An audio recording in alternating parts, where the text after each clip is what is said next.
Cette réunion du comité de pilotage nous a permis de constater, malgré quelques contraintes budgétaires, d'importantes réalisations. Parce que, comme nous l'avons rappelé tout à l'heure, des conventions qui étaient en souffrance depuis 2022 ont pu connaître un début de solution en 2023. Et 7 milliards 905 millions ont été engagés pour réaliser ces conventions-là qui étaient en souffrance.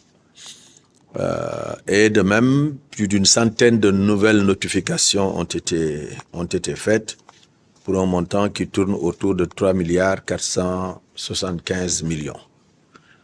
La revue aussi nous a permis de constater que d'autres programmes qui sont en connexion avec le PNDL, notamment le PDZP, ont fait aussi de très bonnes réalisations, 484 km de linéaires, de pistes rurales, beaucoup d'activités socio-économiques qui intéressent le secteur de l'éducation, le secteur agricole et par conséquent beaucoup de bergeries par exemple ont été réalisées, beaucoup de poulaillers, beaucoup de magasins de stockage et beaucoup d'autres réalisations qui touchent de très près surtout les populations du monde rural. Et les autres projets aussi qui sont logés au niveau du PNDL, notamment le PAPIC et le projet d'appui à l'accès au changement climatique, au financement, le projet de l'accès aux fonds destinés donc au changement climatique, ce projet-là aussi logé, tous ces projets, et le PICIDEL aussi, tous ces projets ont connu des débuts d'exécution qui nous sont rendus assez fiers.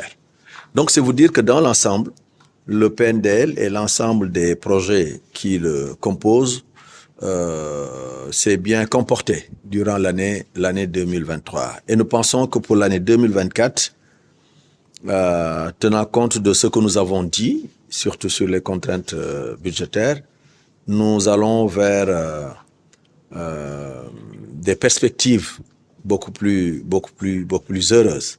Parce qu'encore une fois, le PNDL le mérite.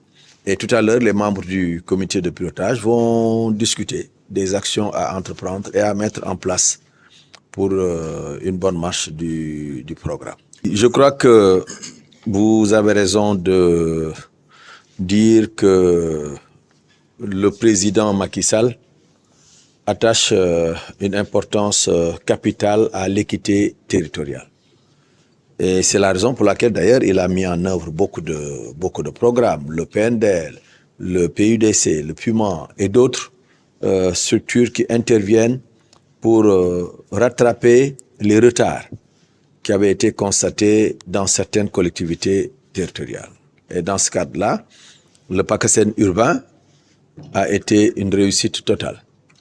En tout cas, dans toutes les localités qui bénéficiaires, nous avons noté une amélioration des conditions de vie des populations. Et aujourd'hui, tous les maires du Sénégal, en tout cas bénéficiaires du PACASEN urbain par exemple, se battent pour adopter leur budget avant fin décembre, parce que c'est un critère de performance. C'est vous dire que l'impact est réel au niveau des collectivités territoriales.